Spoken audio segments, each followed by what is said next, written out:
Mantan Gubernur Sumsel Alex Nurdin diperiksa kurang lebih 14 jam dengan dicecar 30 pertanyaan oleh penyidik Kejati Sumatera Selatan sebagai saksi jero kasus dugaan korupsi pembangunan Pasar Cindi Palembang.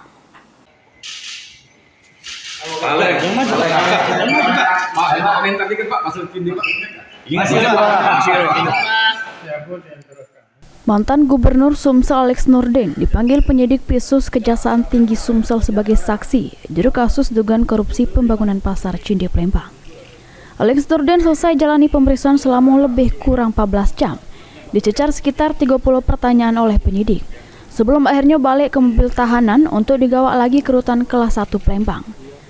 Alex Nurdin nyampe ke pengembangan Pasar Cindi diusul ke Pasi Games dengan berkoordinasi dari berbagai pihak, mulai dari Dirjen Kebudayaan yang nyato ke, namun Pasar Cindi sudah didaftar ke sebagai cagar budaya, tapi belum di-SK ke oleh Wali Kota Palembang.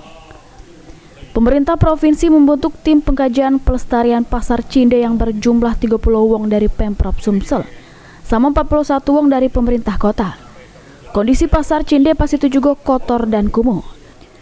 Sama kualitas bangunan tidak layak lagi, sehingga harus dikosong ke pas sebelum direnovasi.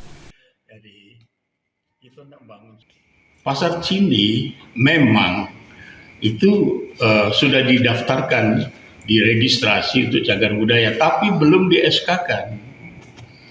Nah, wali kota itu tidak punya kompetensi untuk itu. Pemerintah provinsi ada.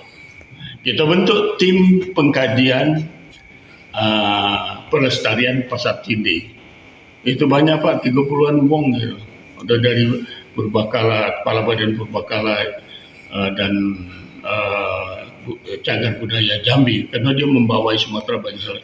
Ada ahli konstruksi, ada segala macam tuh ya, lengkap. Ada LSM juga, LSM yang tagar Cindi. Nah, di dalam itu hasilnya itu bahwa Pasar Cindi layak dijadikan cagar budaya. Aku buat surat ke wali kota, ya, minta wali kota buat SK cagar budaya. Dibuatlah SK cagar budaya itu oleh wali kota. Nah, kemudian aku buat surat lagi, boleh tidak dimanfaatkan Pasar Cindi itu, pengembangan dan pembangunan. Wali kota bentuk, tidak langsung jawab dia bentuk tim juga. Jumlahnya 41 orang, lebih lengkap lagi Pak. Ada ahli struktur, ada ahli konstruksi, sejarah, antropologi, dan hasil daripada kajian ini, Pasar Cindi itu rapuh, tiangnya itu, dindingnya itu. Jadi kalau ada getaran sedikit, misalnya ada gempa bumi di Bengkulu merambat ke situ, roboh. Setiap waktu bisa roboh. Bentar, ini ambil semua. Sebentar, itu setiap waktu bisa roboh dan harus segera dikosongkan.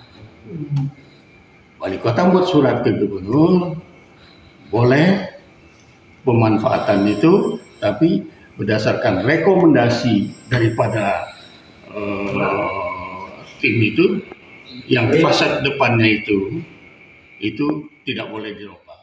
Namun mantan Gubernur Sumsel nyebut terkait mangkraknya proyek tersebut bukan kapasitas dirinya untuk menjawab.